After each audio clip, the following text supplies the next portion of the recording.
Hello दोस्तों। आज हम योग दर्शन के समाधिपाद का 28वां योग सूत्र समझेंगे। 27वें योग सूत्र में बताया गया कि उस ईश्वर का नाम प्रणव है या उस ईश्वर का नाम ओमकार है। 28वें योग सूत्र में बताया गया कि हम उस ईश्वर को कैसे जान सकते हैं और उसका जप कैसे करना है। तो देखते हैं 28वां योग सूत्र क्या है। 28वां योग सूत्र है तद जपस तदर्थ भावनम। अब हर एक शब्द को समझेंगे यहाँ पर। पहले शब्द में दो शब्द मिलकर बने हैं तज्जप। इसमें दो शब्द हैं, एक है तत्, दूसरा है जपा। अगला शब्द आता है तद अर्थ भावनम। अब हर एक शब्द को समझेंगे और फिर उसके बारे में विस्तार से बात करेंगे। तो पहला जो शब्द आया है तत्, उसका मतलब होता है उस किसकी बात हो रही है यहाँ पर?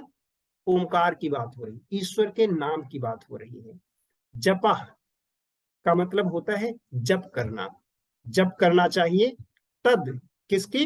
उस, यहाँ पर ईश्वर की बात हो रही है, उस ईश्वर के अर्थ भावनम। अर्थ का मतलब होता है अर्थ सहित, उसके स्वरूप की, उसके बारे में जो उसकी विशेषताएं बताई गई हैं, उन सारी चीजों को समझते हुए।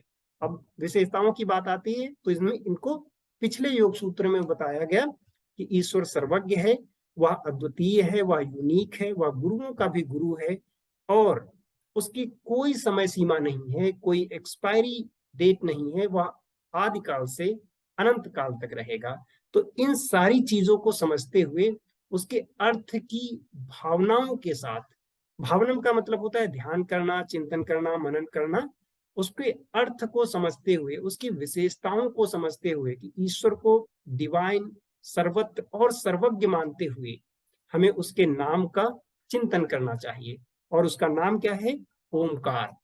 तो पूरे योग सूत्र में यह बताया गया है कि उस ओमकार का जाप या उस ईश्वर का जाप उसके अर्थ के सहित करना चाहिए। अर्थ के सहित का यह भी मतलब है कि जैसे जाप करने हम बैठ गए बट हम मैकेनिकली कर रहे हैं, जिसके अंदर ना तो कोई हमारी फीलिंग है ना डिवोशन है, बस एक यांत्रिक रूप से, मैकेनिकल रूप से करते जा रहे हैं क्योंकि करना है। तो बिना फीलिंग्स के, बिना डिवोशन के, बिना जाने हुए ऐसे जाप करने का कोई मतलब नहीं है। इसीलिए कहा गया है कि तद अर्थ भावनम, उसकी अर्थ की भावना के साथ, उसमें अपना डिवोशन के साथ, उसके मतलब को जानते हुए हमें ओमकार का जाप, चिंतन, मनन करना चाहिए। अब जब जप करने की बात आती है तो एक स्वाभाविक सा क्वेश्चन उठता है कि जप करें कैसे? हमें जोर जोर करना है या धीरे धीरे करना है? तो कुछ टेक्निक्स जो बताई गई हैं जप करने की, तो उनमें से एक टेक्निक है कि हम ओमकार का जाप तेज आवाज में करें, तेज उच्चारण में करें, यह एक तरीका है। दूसरा तरीका यह है कि हम धीरे धीरे करें।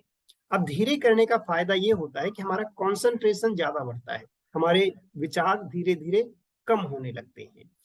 इसका जो अगला तरीका है वह होता है मानसिक लेवल पर, कि हम आवाज नहीं कर रहे हैं बट अपने मन में हम ओंकार का जाप कर रहे हैं। और जो इससे आगे का तरीका है उसमें हमें कुछ करने की जरूरत नहीं होती, हम इस लेवल पर पहुंच जाते हैं, यह हमारे लिए एक ऑटोमेटेड प्रोसेस हो जाता है कि बिना जाप किए ही जाप हो रहा है।